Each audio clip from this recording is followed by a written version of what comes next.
Welcome to Swidoo. In this video, I'll guide you through the options available in brand templates.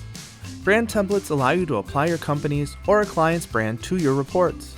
Let's start by going to Brand Templates in the top menu and clicking on Add a Template.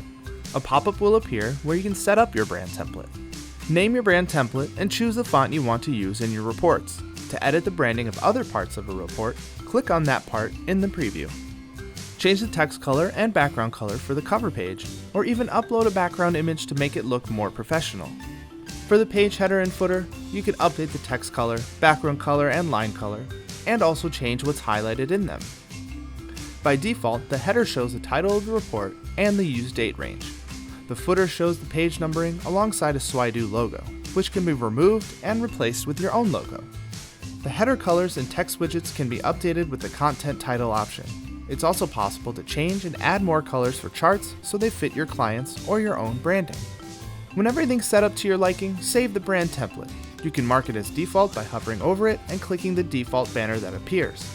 This will ensure it's automatically used when a new report is created. Want to use it for an existing report? Simply go to the report and select your newly created brand template at the right side. And that's all there is to it. For more information and expert advice, please visit swidoo.com. If you have any questions about this video, feel free to click the blue chat button on the bottom right of the page or email us at support@swidoo.com. Thanks for watching.